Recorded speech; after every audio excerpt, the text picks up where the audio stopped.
வந்த வினையும் வருகின்ற வல்வினையும் கந்தன் என்று சொல்ல கலங்கிடுமே. செந்தில் நகர் சேவகா என்று திருநீற்று அணைபவருக்கு மேவ வராதே வினை. எதுவானாலும் அதை ஏற்றுக்கொள்ள மனம் துணிந்துவிட்டால் எல்லாமே உனக்கு இங்கே சாதாரணம்தான். சிங்காரவேலனுக்கு அரோகரா. என் தங்கமே, சிங்காரவேலன் கையில் இருக்கின்ற ஓம் என்கின்ற பிரணவ மந்திரத்தை தொட்டு உன்னுடைய மகிழ்ச்சியை இந்த சிங்காரவேலன் என் கைகளிலிருந்து பெற வந்திருக்கின்றாய். என் தங்கமே, இந்த சிங்காரவேலன் என்ன செய்து விடுவான் என்று யோசிக்கின்றாயா?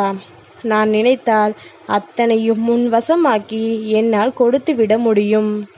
எல்லாவற்றையும் என் தங்கத்திற்கு அனுபவமாக்கி கொடுக்க வேண்டும் என்கின்ற ஒரே என் நோக்கத்திற்காகத்தான் அத்தனை விஷயங்களும் உனக்கு தாமதத்தில் கிடைக்கின்றது என்பதனை புரிந்து கொண்டு சிங்காரவேலன் கையில் இருக்கின்ற ஓம் என்கின்ற மந்திரத்தை தொட்ட உனக்கு என்ன நடக்கும் வாழ்க்கையில் என்பதனை இப்பொழுது உன் முருகன் சொல்ல வந்திருக்கின்றேன். என் தங்கமே, வாழ்க்கையில் ஒவ்வொரு நாளும் நீ நினைத்து கொண்டிருக்கின்ற விஷயங்கள் அத்தனையுமே உன்னை எப்பொழுது வந்தடையும் என்கின்ற சந்தேகம் உனக்குள் இருந்து கொண்டிருக்கின்றது அல்லவா? எனக்கு மட்டும் இப்படி ஒரு வாழ்க்கையை கொடுத்துவிட்டு என்று சொல்லி தெய்வத்தின் மீது நீ கோபப்படாத நாட்கள் இல்லை. இந்த தெய்வத்தை நீ வணங்காத நாளும் இல்லை, தெய்வத்தை திட்டாத நாளும் இல்லை. தெய்வமே இல்லை என்றும் நீ சொல்லியும் இருக்கின்றாய். இல்லை என்று உன்னால் மறுக்கவும் முடியாது. ஏதாவது ஒரு உச்சகட்ட நிலையில் நிற்கும் பொழுது நீ நினைத்த ஒரு காரியம் நடக்கவில்லை என்றால் சட்டென்று தெய்வமே இல்லை என்று சொன்னதும் நீதானே. என் தங்கமே, ஓம் எனும் பிரணவ மந்திரத்தை சிங்காரவேலனே, என் முருகனே, யாவும் நீ என யாக்கை உனக்கென நாளும் காத்திடு குமரனே, அழகு என்றால் முருகு எந்தன் ஆதி தமிழின் தெய்வமே, அறுபடைக்கும் முதல்வன் நீயே, செந்தில் ஆண்டவ தெய்வமே என்று என்னை பார்த்து சொன்ன என் தங்கம், நீயா இந்த சிங்காரவேலன் இல்லை என்று சொன்னது? என் தங்கமே, அப்பனுக்கு எப்படி தெரியும்? அன்று நீ கோபத்தில் சொன்ன வார்த்தை இந்த சிங்காரவேலன் மனதில் இன்றும் நிற்கின்றது என்றால் நிச்சயமாக என் தங்கம் நீ அனைத்து விஷயங்களையும் சரியாக கவனித்திருக்கின்றாயா என்று யோசிக்க வேண்டும். எந்த நேரம் எந்த விஷயத்தை எப்படி சொல்ல வேண்டும், எந்த விஷயத்தை எப்படி கையாள வேண்டும் என்பது உனக்கு முதலில் தெரிந்திருக்க வேண்டும். கோபம் என்பது உச்சகட்ட கோபமாக வந்துவிடக்கூடாது. சந்தோஷமும் உச்சகட்ட மகிழ்ச்சியாக அது இருக்கக்கூடாது. என் தங்கமே, இது எல்லாம் நீ சரிசமமாக என்று பார்க்கிறாயோ அன்று உன் வாழ்க்கையில் பிரச்சனைகள் உனக்கு இருக்காது. எல்லாவற்றையுமே அதிகப்படியான நோக்கோடு நீ எதிர்நோக்கி கொண்டிருக்கும் பொழுது வருகின்ற பின்விளைவுகளை உன்னால் சமாளிக்க முடியவில்லை. மந்திரங்களுக்கு எல்லாம் மூலதனமாக முதன்மையாக உயிராக இருப்பது ஓம் எனும் மந்திரம். இந்த மந்திரத்திற்கு பிரணவ மந்திரம் என்ற பெயர் இருக்கின்றது. ஓம் எனும் மந்திரம் பிரபஞ்சத்தின் மந்திரமாகவும் இருக்கின்றது.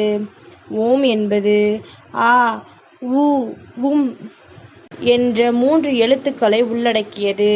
பிரபஞ்சத்தின், அதாவது அண்டம் சிறிய பகுதி, உடல் பிண்டம் பிரபஞ்சத்தின் உள்ள அனைத்து உடலில் இருப்பதால் பிரபஞ்ச ஓங்கார ஓசையை உடலில் சொல்வதால் பிரபஞ்சம் பயனை நீ அடைந்து விடலாம்.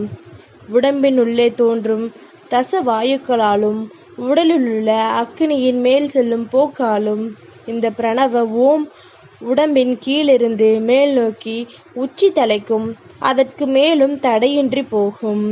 அப்படி போகும் பொழுது பெயர், எல்லை, ஒளி, நிறம், தெய்வம், அளவு, வடிவம், சூனியம் ஆகிய பகுதிகளை வரையறை செய்து உணர்ந்தால் ஓங்காரம் பிரபஞ்சத்துடன் ஒன்றி உடலில் பரவுவதை உன்னால் அனுபவிக்க முடியும். இப்பொழுது இந்த ஞான ஒளி உள்ளொளியாக குண்டலி சக்தியாக வெளிப்படும். எனவே ஓம் பிரணவம் குண்டலியாவும் ஒன்றை ஒன்று சார்ந்தது என்பது உனக்கு புரியும். பிரபஞ்சத்தில் உருவாக்கப்படும் எல்லா பொருட்களுக்கும் உரிய தேவர்கள் உண்டு. ஓம் எனும் பிரணவத்தின் ஆ என்பது முதலில் தோன்றுவதால் அகரமாவது உலக உற்பத்தியை குறிக்கும். அதற்குரிய தேவர் படைப்பு கடவுள் என்றும், ஊ என்பது வளர்வதற்கு துணை செய்வதால் உகாரம் வியாபித்தல் என்பதனை குறிக்கும். அதற்குரிய தேவர் காவல் கடவுள் என்றும், என்பது முடித்து வைப்பதால் மகரமாவது அழித்தலை குறிக்கும். அதற்குரிய தேவர் சம்ஹார கடவுள் என்று உணர்த்தப்படும். எனவே ஓம் என்பது படைத்தல், காத்தல், அழித்தல் ஆகிய முத்தொழிலையும் தம்மகத்தே கொண்டதால் முத்தொழிலுக்குரிய கடவுள்களும் அதில் அடங்குவார்கள். அதாவது உயிரிலிருந்து பிராணினிலிருந்து ஓம் மந்திரம் உருவாகி வெளியில் வருகிறது. இதனால்தான் ஓம் மந்திரத்திற்கு பிரணவ மந்திரம் என்ற பெயர் உண்டானது. பிரணவம் என்றால் சுவாசம் என்று பொருள். மனிதன் உயிர் வாழ சுவாசம் அவசியம். இந்த பிரபஞ்சம் உயிர் வாழ ஓம் எனும் இந்த மந்திரம் நிச்சயமாக அவசியம். அதனால்தான் ஓம் என்பதனை பிரணவ மந்திரம் என்று நாம் உச்சரிக்கின்றோம். அந்த வகையில் என் தங்கமே, இன்று இந்த சிங்காரவேலன் என் மூலமாக இதை தொடுகின்ற பாக்கியம் உனக்கு கிடைத்திருக்கின்றது. இன்னமும் தெரிய வேண்டும் என்றால் எத்தனையோ விஷயங்களில் இந்த ஓம் எனும் பிரணவ மந்திரத்தின் முக்கியத்துவத்தை நிச்சயமாக என் தங்கம் நீ என்னவென்று தெரிந்து கொள்ளலாம். என் தங்கத்திற்கு வாழ்க்கையில் நிச்சயமாக இந்த சிங்காரவேலனிடத்திலிருந்து உனக்கான நல்ல விஷயங்கள் எல்லாம் உன்னை வந்து சேரப்போகின்றது. அதற்கு அறிகுறியாகத்தான் இன்று இதனை தொடுகின்ற பாக்கியத்தை நீ பெற்றிருக்கின்றாய் என்பதனை மறந்துவிடாதே. என் தங்கமே, ஒவ்வொரு நாளும் ஒவ்வொரு விதமான மகிழ்ச்சியும் ஒவ்வொரு விதமான கவலையும் உனக்கு வரும்.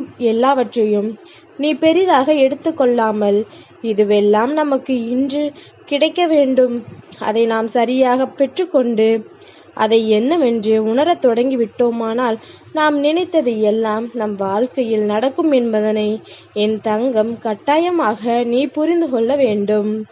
உன்னுடைய எண்ணங்கள் இந்த வாழ்க்கையை எப்படி அழகாக்கும் என்பதனை நீ நம்புகின்றாயோ, அதுபோலத்தான் இந்த முருகன் இந்த நேரத்தில் உன் முன்னால் கொண்டு வந்த செய்தியும் உன் வாழ்க்கையை நல்லபடியாக மாற்றும். தந்தைக்கு ஓம் எனும் பிரணவ பொருளை முருகப்பெருமான் நான் உணர்த்தியது வரலாறு. ஓம் என்பது ஆ, உ, மா என்ற 3 எழுத்தின் சேர்க்கையால் உண்டானது. தந்தைக்கு ஓம் எனும் பிரணவ பொருளை நான் உணர்த்தியதால் தான் என் தங்கமே, அப்பனுக்கு பாடம் சொன்னவன் என்ற சிறப்பு பெயரும் உன் முருகன் எனக்கு உண்டு. என் தங்கமே, சிங்காரவேலன் சொல்கின்ற விஷயங்கள் உனக்கு புரியும் என்று நினைக்கின்றேன். உன் மனதிற்குள் எப்பொழுது எல்லாம் தேவையில்லாத எண்ணங்கள் தோன்றுகின்றதோ, தேவையில்லாத விஷயங்கள் தோன்றுகின்றதோ, ஓம் ஓம் என்று இந்த பிரணவ மந்திரத்தை உச்சரித்துப் பார். நிச்சயமாக உனக்குள் தோன்றுகின்ற அத்தனை விஷயங்களும் தேவையில்லாத எண்ணங்களும் உன்னை விட்டு வெளியே ஓடிவிடும். உனக்குள் நல்ல சிந்தனைகள் உருவாகும். இந்த வாழ்க்கை என்னவென்று உனக்கு உணர்த்தும். அறியாமலும் தெரியாமலும் நீ எந்த தவறை செய்திருந்தாலும் அதற்குரிய மன்னிப்புகளும் உன்னை தேடி வரும். முருகன் சொன்ன வார்த்தையில் உனக்கு நம்பிக்கை இல்லை என்றாலும் என் தங்கமே, ஒரு முறை நீ எனக்காக இதனை முயற்சி செய்து பார்.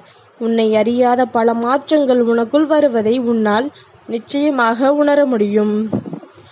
ஓம் ஓம் ஓம் என உச்சரித்து கொண்டே இரு. எல்லை கிடையாது. உன்னை யாரும் தடுத்து நிறுத்தப் போவது கிடையாது. இதை என் தங்கம் சொல்லி சொல்லி உன் மனதில் உருவாக்கின்ற அதிசயங்களை கண்டு நீ நிச்சயமாக இந்த முருகன் என்னை காண வந்து உனக்குள் தோன்றிய மாற்றங்களை சொல்ல வேண்டும். இரவு நேரங்களில் உறக்கம் இல்லாத சமயங்களில் உச்சரித்து கொண்டு அதன் பிறகு நீ உறங்கச் செல். நிச்சயமாக உறக்கம் உன்னை தழுவிவிடும். சிங்காரவேலனுக்கு அரோகரா.